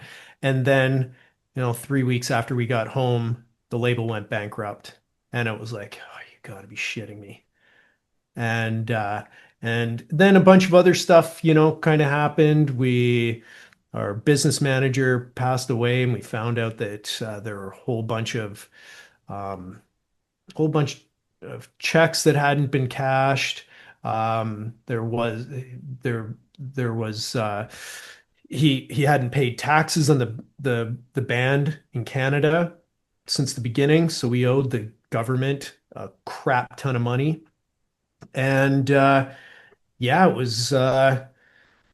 it was looking really hopeless. It took us, I believe it was like 5 years to get that record back because it was seized by a bank, right? It was part of TVT's assets. And in hindsight, it's probably good that it happened when it did happen, because it really would have sucked if we had to release that record and then weeks after they went bankrupt, and then the album would have just went right. So at least we had the chance to get it back, and then EMI, they bought the rights to it, and released the record, right? So it was still, it took the wind out of our sails, because it was a long time that we went without having any kind of material, right? And luckily, we had a good booking agent at the time that kept the lights on at home, kept us on the road, kept us touring, playing shows and stuff like that. But, it was just kind of, you just, it was gray. It was dark. It was not fun, and then by the end of it, we went out and we toured the States, and we did a tour with Hinder, My Darkest Days, and Saving Abel. And we came home, we didn't make a dime. We were gone for like 5 weeks. And that was kind of the writing on the wall, right? It was like, how can we survive? We can't survive off of being away that long. We've now got mortgages, child support payments, and, cars and stuff like that we have to pay for. We can't be going out and making money for other people and us not coming home with anything, right? So yeah, that album, there's a lot of songs on there I like, but it's hard to listen to because, the just what we were going through at that time. So I have something that might cheer you up. So I have some kind words sent in from someone, maybe the only other person on the planet that knows your base as intricately as you do. This is from Josh Muda, who's the base tech for default, and he sent in some words. He says, on or off the stage, Dave stands out as a remarkable human being. He's like a big kid and would do anything to play a show almost every day. The way he connects with a crowd and his ability to draw them in and create a positive feedback loop is inspiring and completely authentic. He values his family above all, his relationship with his wife and kids. To his friends, he's as loyal as it gets and always good for a great story and some good laughs. He's always evolving, always creating, and always inspiring others every day. He's one of the people that's really helped me grow. This is life changing growth, and I consider it a great fortune to have him in my life. I always look forward to adventures with Dave. That's from Josh. Uh, and yeah, Josh, he's a special guy. He he came into my life when I started this side project called Bonds of Mara. And he was friends of Sal Costa, who was the guitar player for My Darkest Days and the guitar player for Bonds of Mara. And I really connected with Josh. He's the kind of guy that and he'll do anything for his friends. He's just, and talk about a loyal guy. He's as loyal as it gets. And he's been coming out and helping us, and he's really earned his way into our camp and into the hearts of everybody within default, right? Because I brought him in from the Bonds days, and yeah, everybody loves him. Everybody loves having him around. He's a great guy, and I feel honored that he's my buddy, and that he's got my back, and that he's the one there handing me bases, and yeah, yeah, man, he's a great dude. So the band took a hiatus from 2013 to 2018. What was your life like during those 5 years? Was it challenging, maybe for the first time, you having to figure out who is Dave if he's not the bass player for default? Everyone kind of has an identity that they latch to, and suddenly you're not that person. Was that challenging, or was it liberating for you to become whoever you wanted to be, to pursue new passions? It was very challenging for me. I'd like to say that it wasn't, but yeah, that it was my identity. It was who I felt anyways. I felt that that's who I was, and it was tough because it was the only thing that I knew too, right? It was 13 years of just being the bass player for default. And, foolishly, I didn't have that backup plan. And that really hurt me in the end, right? I struggled because, you always hope that things are going to turn around and that you're going to get your, as I would call it, your Disney moment, right? That that point where it's just like everything turns around and it gets better, and wow, we've just risen up from the ashes, right? But it didn't happen the way that I was hoping it would. And I had to go back to school. I was 35 years old. And yeah, it was really rough trying to figure out what the next chapter of my life was going to be, right? And to the whole feeling of going from doing what you had worked your entire life to get to, right? To only have it be kicked out from underneath you was scary, and it was jarring. And I mean, it was, when I found out eventually, what I was going to do, it became exciting. But, at the beginning, it was terrifying. Like I said, I didn't have any schooling. So I started painting for a friend, and I think I was making like $12 an hour. So, I remember getting my first paycheck and just being like, "Holy shit. I made more in per diems in a week than I made in 2 weeks busting my nut." Right? Like it was eye-opening, right? And I'm like, What am I going to do? What am I going to do with my life now?" So, uh, you know, I would I thought I've got to do something that I love, something that I've got a passion for, because that's what drove me to this. So, my wife, she got me into photography, and through that, I was like, okay, well, what else could I do?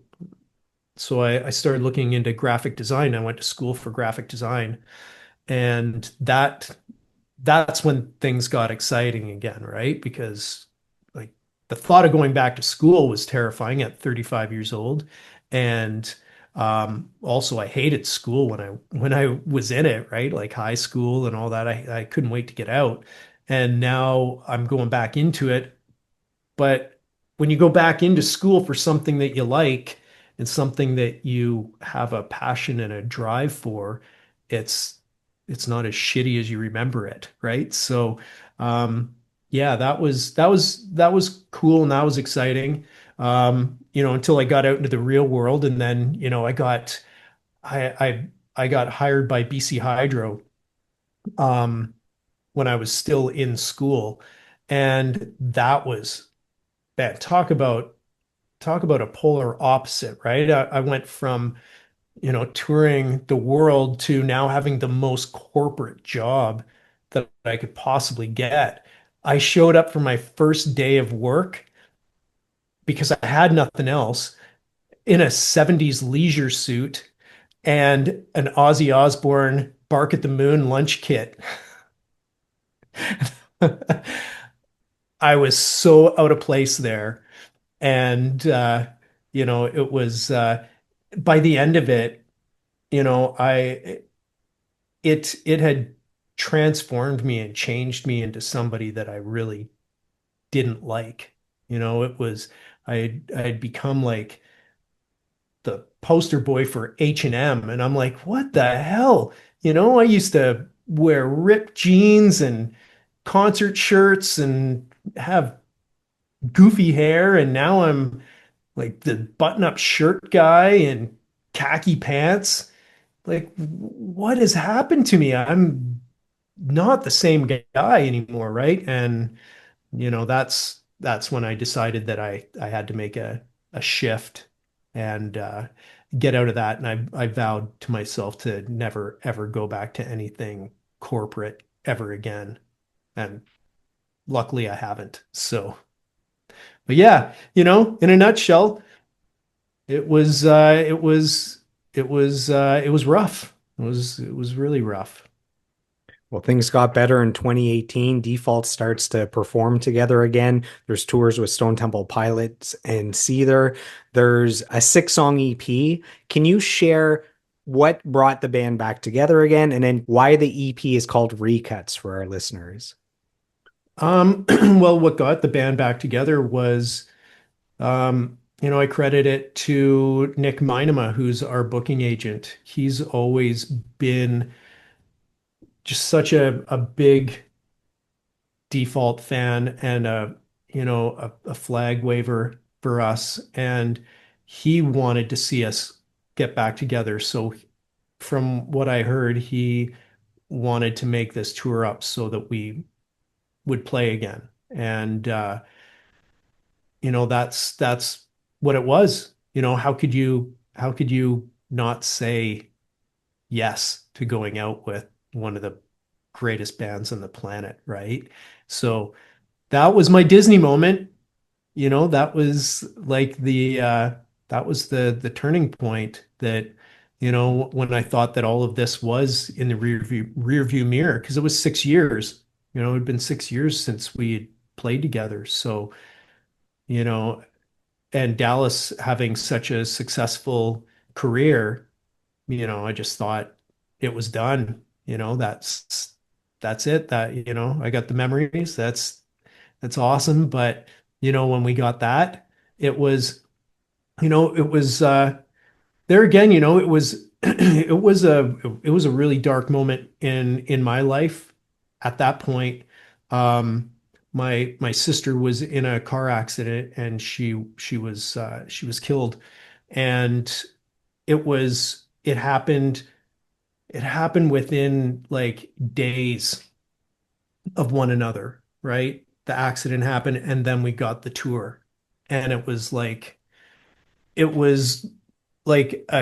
such a contrast of like the worst possible thing that has ever happened to me to one of the most amazing gifts that I'd ever been re-given again, right? So it, these things I really feel like they happen for a reason, right? And it took that really tragic event and brought some light into my life, right? And it gave me something wonderful to look forward to and something, a beacon of light, right? And my all the guys in the band, they all rallied around me and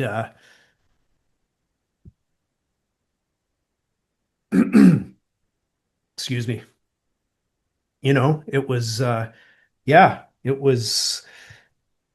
uh it was the best thing that could have happened for me at that point in my life.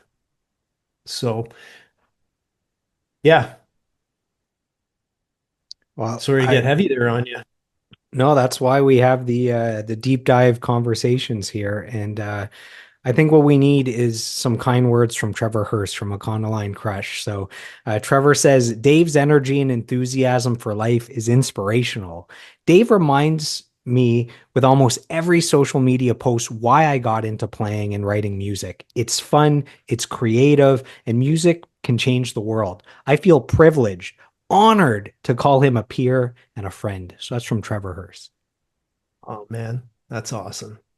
That's awesome. That warms my heart. That it's it those hearing those kind of messages from your peers and from your friends, those are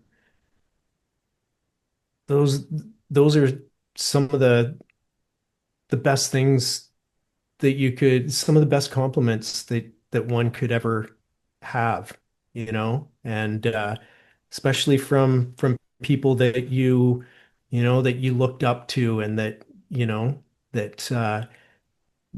that you consider, larger than life and people that kind of that molded you and who you are and why you want to do these things. So yeah, yeah, I really appreciate all those kind words. There hasn't been any new default music since the Recuts EP in 2018. So, as a 24-year fan of Default, I have to ask, is there any chance that there could be new music in the future? Whether it's just one song or an EP or an album, you can tell me to take a bus. You can tell me there's an NDA involved, but I have to ask on behalf of all the Default fans that are listening. Yeah, you know what? We're talking about it. We've definitely talked um about doing, maybe not a whole record, but maybe a song or two. I certainly hope that it happens. I'd love to see what would come out of us now, right? Because it's Well, the been, growth that all four of you guys are such professional musicians now. I mean, you can't even fathom what the four of you together would create today. oh, we're completely different human beings, than what we were in 2007. That was the last time we wrote a song together, right? So, we've all grown, we've all evolved, our musical tastes have all changed. So to see what that would look like to me, that's exciting. That's super exciting. There's nothing You more might that I write that you might write the next The Wall or Sergeant Pepper's, it's you might have that all-time great album coming. Oh, wouldn't that be nice? I mean, I'd just be happy. I'd just be happy to get creative again with my brothers, and even if it was just for us, I'd be happy, you know, just to get into the studio and do it. It's being back together with these guys and performing and being on stage with one another. There's a bond there that we have that, I don't have with anybody else on this planet. So yeah, the thought of doing it for me, I'd love to see it. So I've been following you guys on social media, and man, the last 3 months, you've had a bunch of shows and festivals. It looks like the crowds are great, they're enthusiastic, and you have some upcoming shows. So on August 22nd, you play the Shake the Lake Festival in Regina, Saskatchewan. Also on the bill, Finger 11, Helix, Headstones, Trooper, and the Stampeders. And then just a few days later, August 31st, the Velocity Music Fest.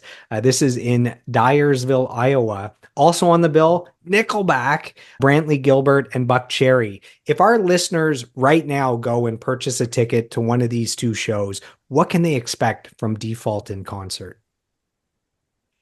I mean, you did expect to see a bunch of the hits, you know, um, and just a bunch of guys that are grateful. We're happy. We're happy to be up there. And I think there's a different chemistry now, even than what there was before, because we are so thankful. We're so thankful that all of us are still here to play with one another. And just so we get this opportunity, the opportunity to play for people, and the fact that people are coming out and people are enjoying themselves. It's it brings that energy to us. It brings it to me. I know that, right? Like there's nothing better than looking out into that crowd and seeing smiling faces and seeing people sing along to your songs. Like that's the single most best thing in the entire world to me. So we have a fan question sent in. This is from Luke Smearshniak. Hopefully I didn't butcher that last name.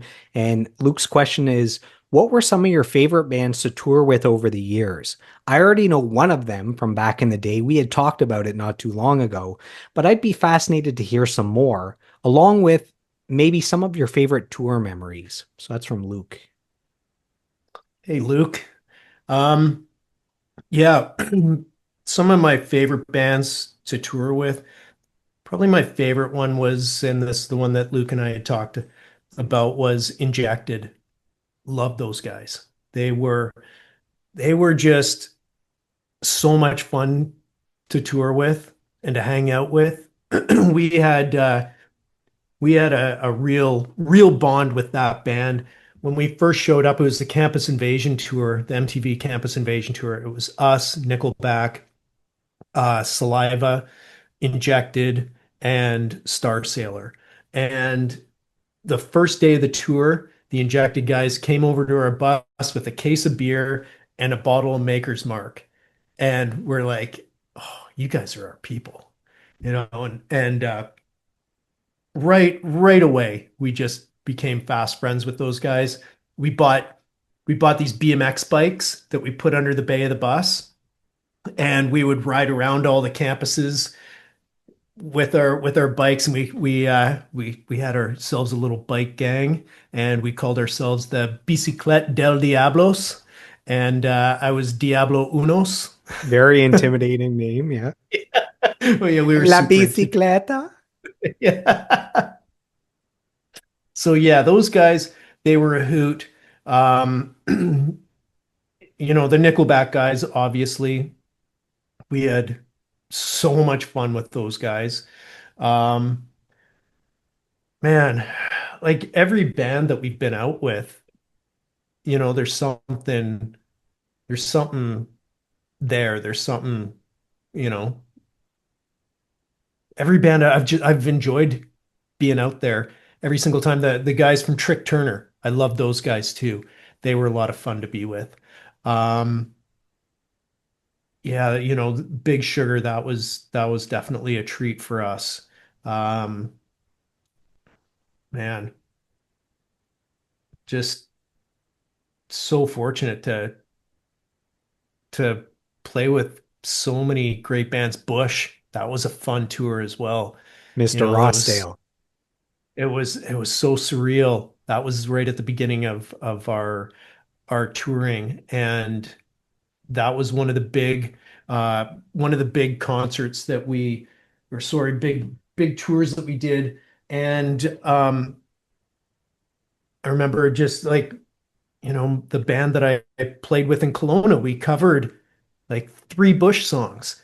And then here I am opening up for this band, right? I remember telling Gavin that and just being like this is so trippy for me right now. I'm like, I used to cover a bunch of your songs and now I'm opening up for you guys. Like, how cool is that?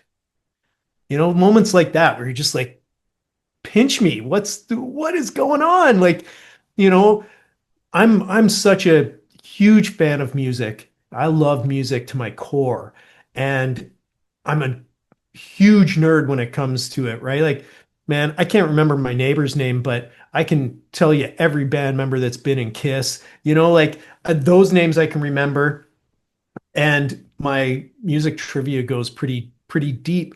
These musicians, they you look up to them and they seem like superheroes to you, right? And then you find yourself bumping elbows with them, right? Like I was once in Boston, and Danny and I were doing this. We were at the Sam Adams Brewery, and we're going table to table and doing all these radio interviews from all over the country.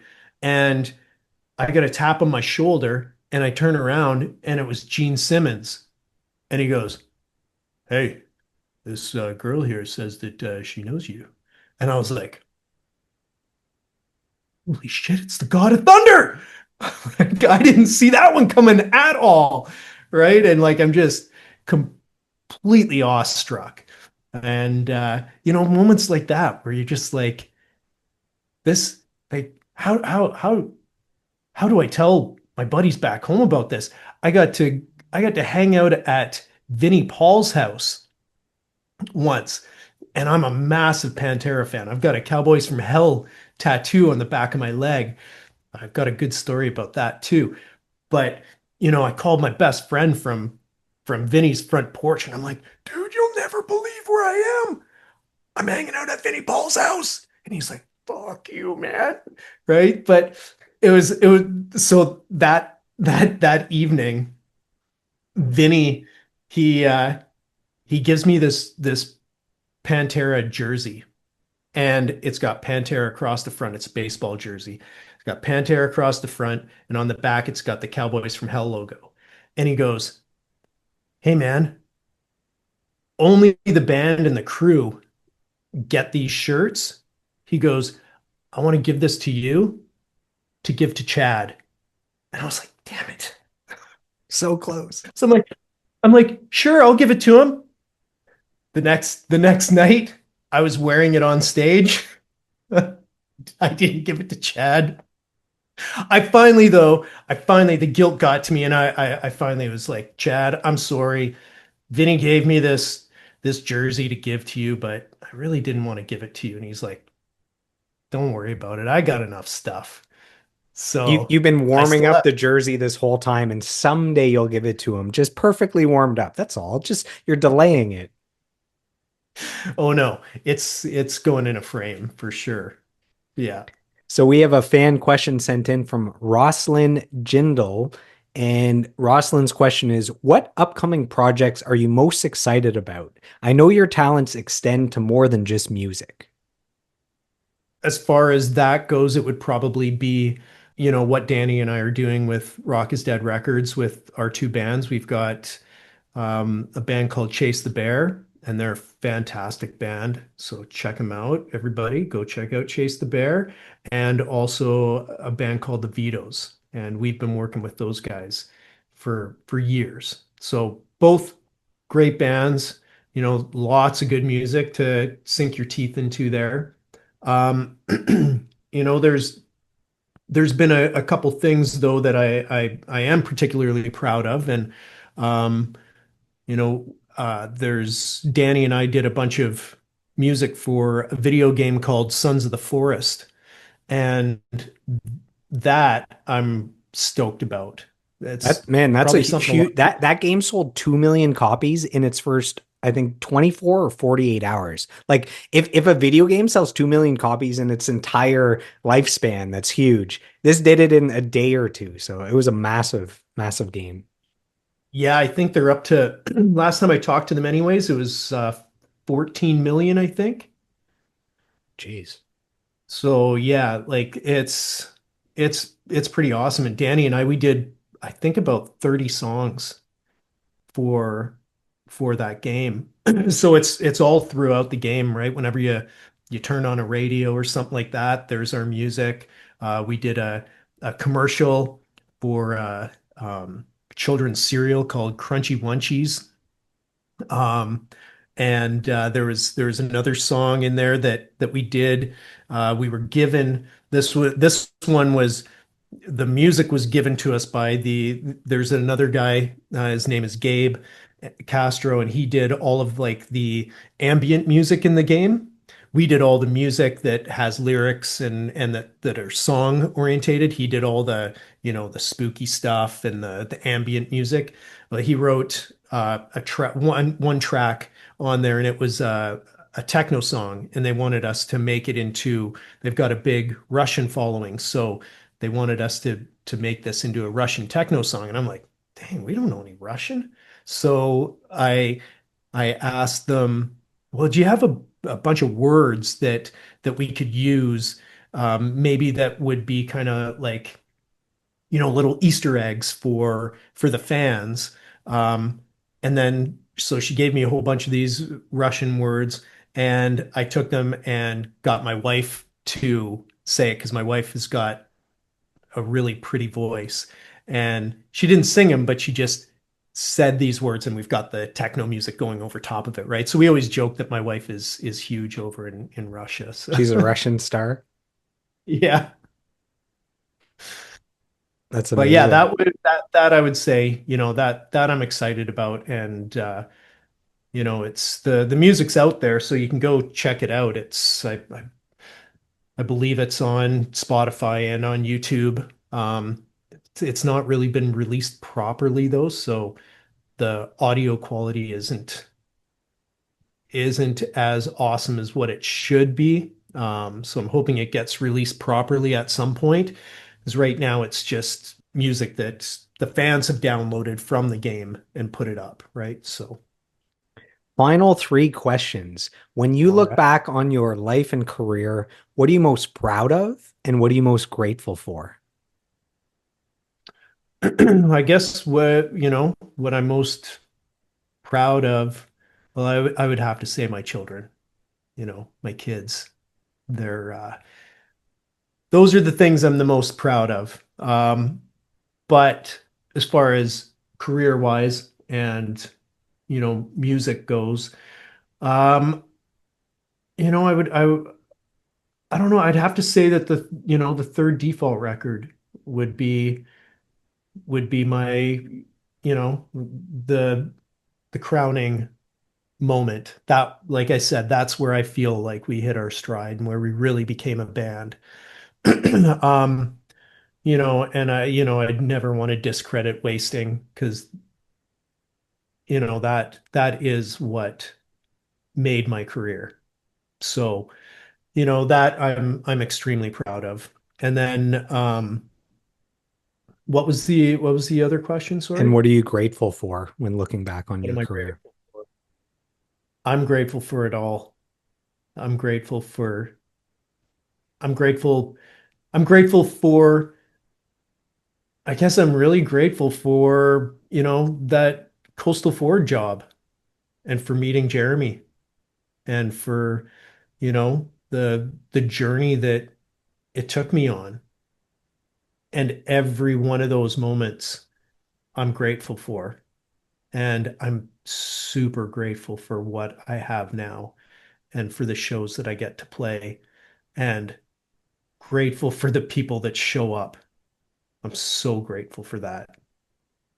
And if you could sit down next to your 10-year-old self and you could whisper words of advice, taking everything you've learned since 10 years old, all the lessons and mentorship and experiences and the highs and lows and the successes and failures, if you could whisper words of advice to cute little Dave sitting there to help guide him through this human experience, what do you say to him? Well, I would say practice more. Slap You at the know, base. that's right. I would say practice more. Um, and I would say have a backup plan, and that backup plan would, I would say to myself, figure it out within what you love, right? So my backup plan would be, you know, getting involved in doing the art side of things in music, right? And doing that earlier on so that I had that safety net, so that I didn't have that panic moment, so that I could switch gears easier, right? That would be the biggest one for sure. Is there anything you'd like to say to the fans that have supported you over the last 26 years? Thank you. God bless you. I love you. Please stick with me for another 26 because I want to keep doing this and I want to see all your beautiful faces. So, as we wrap up, I just want to take a moment to acknowledge you for your lifelong pursuit of mastery as a bass player. I want to commend you for having the courage to dream big and to pursue that career. You've shown the rest of us musicians what's truly possible if you have that vision and you work towards it every day. You've accomplished so much in the music industry, more than most people will ever accomplish. I want to thank you for putting out great music that's become the soundtrack to the lives of millions of people around the world, including mine. I mentioned since 2001, I was 16. I've been listening to Default, saw you guys in concert. I want to thank you for providing kind words for Trevor Hurst. You helped make that a great episode. You helped get him right in the feels. You got him emotional, which is what we want. And last but not least, thank you for sitting down with me for the last 2+ hours. As a massive Default fan, I got all my questions answered, and it means a lot. So, Dave, thank you so much for your time. Joel, thank you for being you and thank you for being an advocate for music because we need people like you. We need people that have that passion for music and that want to do this. So, you know, it's huge, dude. It's huge what you're doing. Your questions were fantastic. And, this stuff means a lot. I appreciate you. Well, thanks for the kind words, and you're very welcome. So, to the Dave fans, to the Default fans, to the podcast fans, thanks for tuning in, and we'll see you on the next episode. Thanks. If you've enjoyed today's episode, please take a moment to subscribe, like, comment, and share. Who would you like me to feature next for a 2-hour deep dive interview? You can let me know in the comments. You can also send me an email at joelmartinmastery@gmail.com, or you can reach out to me on all social media platforms at joelmartinmastery. So I am done. I am complete. I approve this message, and I'll see you on the next episode.